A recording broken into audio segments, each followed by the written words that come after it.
4:18, Fyodossia naval fuel storage on Crimea's Black Sea coast erupted into chaos.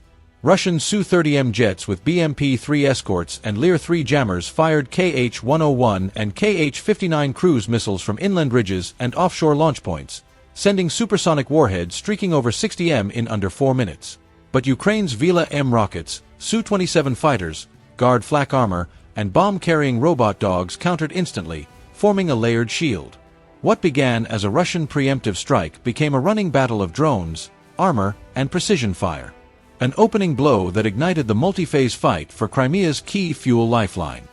Don't take your eyes off the screen until the secret is revealed.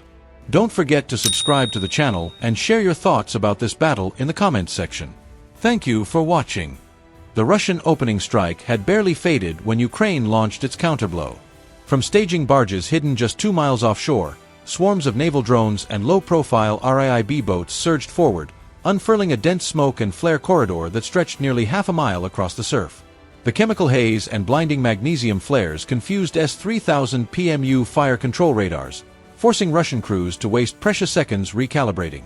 Seizing that window, Su-27 fighters knifed in at barely 150 feet above the waves, their afterburners skimming seawater as they released Storm Shadow missiles. Each missile punched through reinforced concrete silos with pinpoint GPS accuracy, sending towering fireballs hundreds of feet into the pre-dawn sky. Beneath that aerial shield, Guard self-propelled anti-aircraft guns mounted on armored barges advanced at 25 knots, stitching a moving flak wall of 35mm shells. These shredded incoming cruise missiles and drone interceptors. Behind them, Vila-M rocket trucks rolled down freshly secured pier heads, their launchers elevating to send precision salvos arcing 40 miles inland. Russian coastal gun pits and command nodes erupted in orange flashes as the first rocket struck. The synchronized attack fused air, sea, and ground assets into a single tempo. Smoke curtains masked radar signatures. Gepards denied the sky to Russian counterfire, and Vila-M rockets dismantled coastal defenses piece by piece. What had begun at 4:18 as a Russian preemptive ambush now shifted decisively. The Black Sea itself had become Ukraine's launch pad, turning Fodia's naval fuel hub into a battlefield, where every mile of water and every second of timing counted.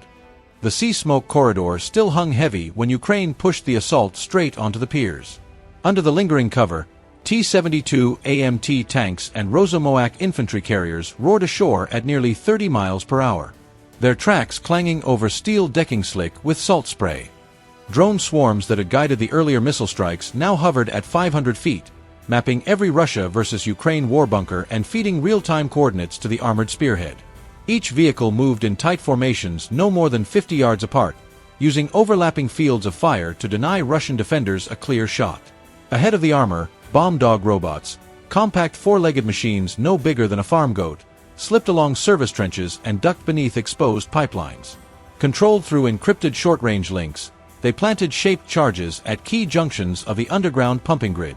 One by one, the buried arteries that fed the massive naval fuel tanks ruptured with muffled blasts, sending geysers of diesel and seawater skyward. The effect was surgical, cutting fuel without detonating the giant silos themselves, which would have turned the pier into an uncontrollable firestorm. High overhead, Su-27 fighters executed a different kind of precision. Flying racetrack patterns at 15,000 feet, they teased Russian Su-30SM interceptors into drawn-out dogfights over open water, pulling air cover away from the piers. Their radar signatures acted like a lure, giving the ground assault a narrow but critical 5-minute window.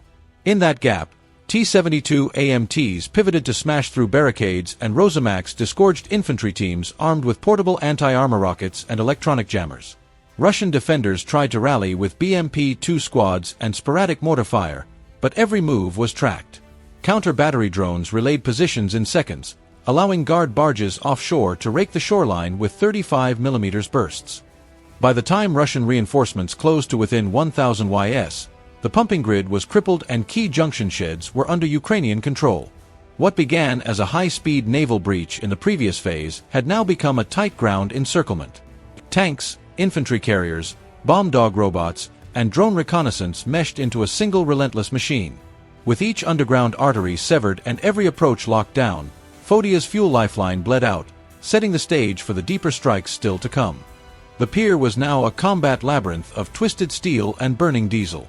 Yet Ukrainian forces pressed deeper with the T-72 AMTs and Rosamax holding a tight perimeter from the previous phase. Small unmanned ground vehicles, UGVs the size of all-terrain carts, rolled off hidden ramps and disappeared into the dim service tunnels. Equipped with thermal scanners and LAR, each robot mapped the underground fuel arteries in real time, feeding encrypted coordinates back to fire control hubs on the surface.